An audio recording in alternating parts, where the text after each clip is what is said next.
What a awesome days guys. आज हम इस वीडियो में प्रॉक्सी के बारे में जानेंगे और उसे इस्तेमाल करना सीखेंगे। तो शुरू करते हैं इंट्रो के साथ।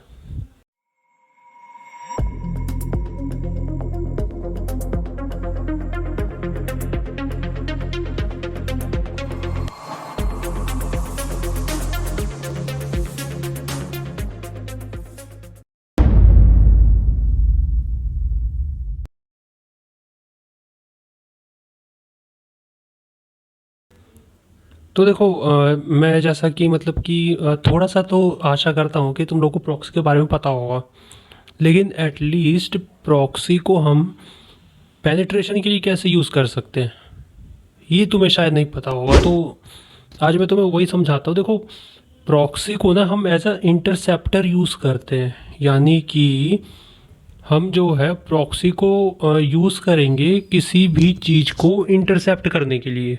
जैसा कि देखो ये स्क्रीन पे तुम लोग देख पा रहे हो, जैसे ये वेबसाइट है, ठीक है। हमने क्या किया, अपने सिस्टम पे प्रॉक्सी लगा रखा है, हमने एक रिक्वेस्ट भेजी, ठीक है। ये जो अटैकर है ना, प्रॉक्सी लगी हुई है, इसने क्या किया कि इसे बीच में ही इंटरसेप्ट कर दिया, यानी कि बीच में ही रोक दिया। उसमें मॉडिफिकेशंस के लिए उसने उसमें कुछ मॉडिफिकेशंस किए, ठीक है। और फिर उसे क्या किया कि उसे मॉडिफाई रिक्वेस्ट को आगे भेज दिया सर्वर पे, ठीक। और फिर क्या हुआ, मॉडिफाई रिक्वेस्ट को जब सर्वर पे भेज दिया तो क्या किया, सर्वर ने उसे एक्सेप्ट किया, क्योंकि सर्वर को ये नहीं पता कि हमने इसे मॉडिफाई किया है, ठीक है। सर्वर को ये लगा कि ये डायरेक्टली हम उसके पास आया है, यानी कि किसी कंप्यूटर से डायरेक्टली उसके पास आया है। फिर उसने हमें क्या किया, रिस्पॉन्ड कर दिया।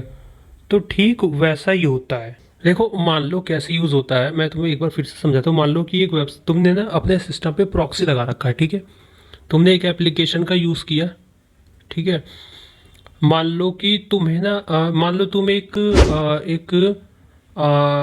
कुछ मान लो एक फ़ाइल भेज रहे हो, ठीक है। एक फ़ाइल भेज रहे हो जिसका नाम कुछ और है, ठीक है। उसका नाम कुछ और है, लेकिन क्या हुआ कि लेकिन गलती से तुमने ना उसे अपलोड तो करना शुरू कर दिया, लेकिन क्या ना, कई बार ऐसा होता है कि कैंसिल का ना ऑप्शन नहीं होता है।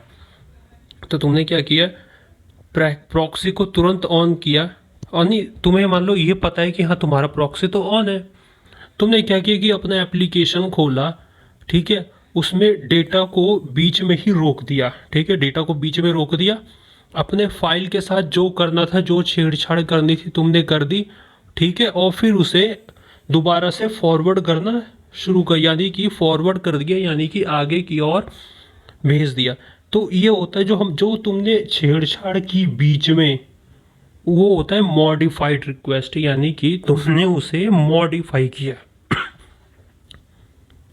और फिर तुमने उसे क्या किया, सर्वर की साइड भेज दिया। तो ठीक, और फिर सर्वर को, जनाब सर्वर को ये थोड़ी ना पता है कि तुमने उसे मॉडिफाई किया है। सर्वर को सिर्फ ये पता है कि मेरे पास ये चीज़ आई है।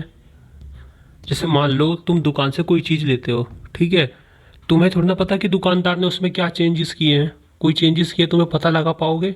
मान लो तुम दूध की थैली ला रहे हो, तो ठीक है, दुकानदार दूध की थैली लाता है, ठीक है। वो उसे बीच में नाली में गिरा देता है, धोके तुम्हें दे देता है। वो तुम्हें बताएगा थोड़ी ना कि भाई ये नाली में गिरा था, है ना। तुम्हें पता थोड़ी ना चलेगा कि ये नाली में गिरा था। तो ठीक ये भी वैसे ही काम करता है। इसमें हम बीच में मॉडिफाई कर देते हैं और फिर डेटा को भेज देते हैं और फिर सर्वर हमें रिस्पॉन्ड कर देता है। और आई होप ये वीडियो आपको समझ में आए थे। देखो लॉन्डो, मैं फिर से कह रहा हूँ कि कोशिश करो कि कहीं और से भी समझने की, अगर तुम्हें प्रॉक्सी के बारे में और जानकारी निकालनी है तो तुम जाओ यूट्यूब पे, कोई और दूसरा चैनल खोलो, ठीक। कोई भी चैनल खोलो, उस पर सर्च करो यार, आराम से प्रॉक्सी के बारे में बंदे समझा देते हैं। लेकिन प्रॉक्सी को हम एज अ अटैकर कैसे यूज़ कर रहे हैं, ये हमारी जिम्मेदारी है। और ये मेरी जिम्मेदारी है कि मैं तुम्हें पूरा बताऊंगा कि एज अ प्रॉक्सी को तुम एज अ अटैकिंग के लिए कैसे इस्तेमाल कर सकते हैं। सो आई होप ये वीडियो आपको समझ में आई हो। मिलते हैं नेक्स्ट वीडियो में।